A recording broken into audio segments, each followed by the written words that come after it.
అధ్యక్షుడు Donald Trump భారతదేశానికి big shock ఇచ్చారు. అయితే భారత్ ఉత్పత్తులపైన 26% సుంకాలు విధించారు ఆయన. అమెరికాతో భారత్ సరిగ్గా వ్యవహరించడం లేదన్నారు ట్రంప్. అమెరికా పైన భారత్ 52% సుంకాలను విధిస్తోందన్నారు ట్రంప్. మోదీ తనకు మంచి మిత్రుడైన సుంకాలు తప్పవన్నారు ట్రంప్. పలు దేశాలపైన భారీగా టారిఫ్ విధిస్తూ ఉత్తర్వులు జారీ చేశారు. చైనా పైన 34% టారిఫ్ విధించారు. అత్యధికంగా కంబోడియా పైన 49%, శ్రీలంక పైన 44%, బంగ్లాదేశ్ పైన 37%, పాకిస్తాన్ పైన 29% టారిఫ్లను విధించారు. ట్రంప్ నిర్ణయం పైన ఆటోమొబైల్ రంగం తీవ్ర ఇబ్బందులు పడుతోంది. అమెరికా అధ్యక్షుడు డొనాల్డ్ ట్రంప్ పలు దేశాలపైన ప్రతీకారంగా సుంకాలు విధిస్తున్నట్టుగా ప్రకటించారు. ఈ అర్ధరాత్రి నుంచి ఇవి అమల్లోకి రాబోతున్నాయంటే ఇప్పటికే అమల్లోకి వచ్చాయి కూడా. సో వైట్ హౌస్ లోని రోజ్ గార్డెన్ లో నిర్వహించిన ప్రెస్ కాన్ఫరెన్స్ లో ఈ విషయాన్ని వెల్లడించారు. ఒకసారి ట్రంప్ ఏం మాట్లాడారు చూద్దాం, ఆ తర్వాత మరింతగా వివరించే ప్రయత్నం చేస్తాను. 46%, we're charging them 24%. India, very, very tough, very, very tough. The Prime Minister just left. He's a great friend of mine, but I said, you're a friend of mine, but you're not treating us right. They charge us 52%. You have to understand, we charge them almost nothing for years and years and decades. And it was only 7 years ago when I came in, we started with China, charged them. We took in hundreds of billions of dollars from China in tariffs. And they understood, honestly.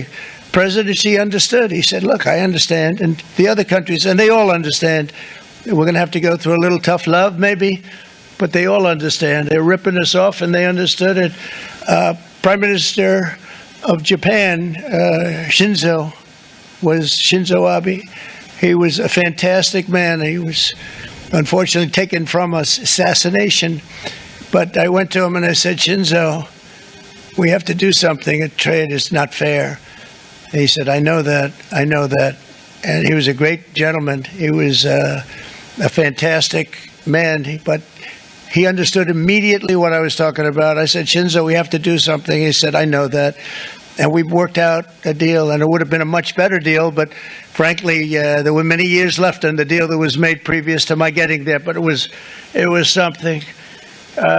If you look at Switzerland, 61% to 31%. In a few moments, I will sign a historic executive order instituting reciprocal tariffs on countries throughout the world. Reciprocal. That means they do it to us and we do it to them. Very simple. Can't get any simpler than that. 46%. Right, rose garden లో ఆయన నిర్వహించిన press conference లో మాట్లాడుతూ చాలా clear గా ఇండియాను ఉద్దేశించి మాట్లాడిన సమయంలో Indian prime minister is Narendra Modi. He's my good friend, but there is not any concession in the tariff అంటూ మాట్లాడుకొచ్చారు. టారిఫ్ విషయంలో మాత్రం ఎట్టి పరిస్థితుల్లో ఆయన కన్సెషన్ ఇవ్వలేను, కానీ ఆయన మంచి మిత్రుడు అని చెప్పి మాట్లాడుకొచ్చారు. అంటే ఆయన ఎవరిని కూడా ఉపేక్షించడం లేదు. ఇక్కడ ఒక్కసారి మన డీటెయిల్స్లోకి వెళ్తే కనుక క్యాబినెట్ సభ్యులతో పాటు స్టిల్ ఆటోమొబైల్ కార్మికులు కూడా ట్రంప్ ఆహ్వానించారు ఈ కార్యక్రమానికి. అమెరికా భవిష్యత్తు అమెరికన్ల చేతుల్లో ఉందన్నారు. ఇతర దేశాలు తమపై విధిస్తున్న సుంకాలో తమ సగమే విధిస్తున్నట్టు తెలిపారు. అయితే ఆయా దేశాలపైన జాలితోనే ఇలా సగం సుంకాలు ప్రకటించినట్టుగా తెలిపారు ఆయన. ఒకసారి మీరు ఆర్టీవీ స్క్రీన్ పైన ఒకసారి మళ్ళీ మీకు ఆ టారిఫ్ సంబంధించి ఆ విజువల్స్ ప్లే చేస్తానని ఒకసారి చూడండి. అక్కడ చైనా అమెరికా నుంచి 67% టారిఫ్ విధిస్తుంటే వారు సగానికి, అంటే చైనా పైన సగం టారిఫ్ విధించారంటే 34%గా, యూరోపియన్ యూనియన్ పైన 20%గా, వియత్నాం పైన 46%గా, తైవాన్ పైన 32%, జపాన్ పైన 24%, ఇండియా పైన 26%. అంటే ఇండియా అమెరికా పైన 52%గా టారిఫ్ విధిస్తుంటే 52% టారిఫ్ని విధిస్తుంటే దానిలో సగం 26%గా నేను ఇండియా పైన విధించారంటూ చెప్పుకొచ్చారన్న.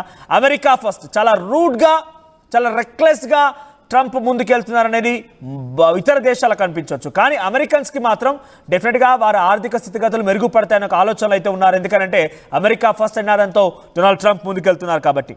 ఇక సౌత్ కొరియా పైన 25%, థాయిలాండ్ పైన 36%, స్విట్జర్లాండ్ పైన 31%, ఇండోనేషియా పైన 32%, మలేషియా పైన 24%, కంబోడియా పైన 49%. అత్యధికంగా కంబోడియా పైన 49% ఆయన టారిఫ్ రేట్లని విధించారు, టారిఫ్ శాతాన్ని విధించారు. ఇక యునైటెడ్ కింగ్డమ్కి 10%, సౌత్ ఆఫ్రికాకి 30%, బ్రెజిల్కి 10%, బంగ్లాదేశ్కి 37%, సింగపూర్కి 10%, ఇజ్రాయెల్కి 17%, ఫిలిప్పైన్స్కి 17%, చిలీకి 10%, ఆస్ట్రేలియాకి 10%, పాకిస్తాన్కి 10% టారిఫ్ విధించారు. శ్రీలంకకి 44%, అత్యధికంగా 2% శ్రీలంక ఉంది రెండో దేశంగా, కొలంబియాకి 10%. ఈ రకంగా వివిధ దేశాలకి మొత్తానికి విదేశాలన్నిటికీ కూడా కొంత మొత్తంలో ఆయన టారిఫ్లను విధించారు.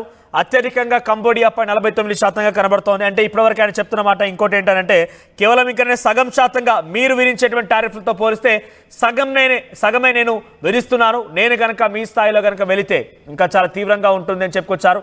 దీని మధ్యనే ట్రంప్ ఇంకో మాట కూడా చెప్పుకొచ్చాడు. నేను ఎప్పుడైతే టారిఫ్ రేట్లను పెంచుతానని చెప్పుకొచ్చానో అప్పటి నుంచి కూడా కొంత ఇతర దేశాలు, ముఖ్యంగా భారతదేశం కానీ ఇంకా ఇతర దేశాలు కూడా వాళ్ళు టారిఫ్ మనపై విధించిన టారిఫ్ని కొంత తగ్గించేందుకు ఆలోచన చేస్తున్నాయి. కొన్ని దేశాలు తగ్గించాయి కూడా. కానీ మేము మాత్రం ఎట్టి పరిస్థితుల్లో ఉపేక్షించాం, మీకెంతో మాకంతే, మీరెంత టారిఫ్ విధిస్తారు మేమంతా విధిస్తామనే ఒక ఆలోచనతో దుందుడుకు ప్రభావంతో దుందుడుకు ధోరణితో ట్రంప్ ముందుకెళ్తున్నారు. అయితే ఆ దుందుడుకు ధోరణి మనకు అనిపించవచ్చు, మనం కొంత ట్రంప్ను వ్యతిరేకించవచ్చు, ఈ భారతీయులుగా కానివ్వండి ఇతర దేశాలకు సంబంధించి కానీ అమెరికన్స్కి మాత్రం ట్రంప్ ఇప్పుడు ఒక దేవుళ్ళ కనబడుతున్నాడు. ట్రంప్ ఇప్పుడు ఒక వారందరికీ చాలా అత్యుత్తమైనటువంటి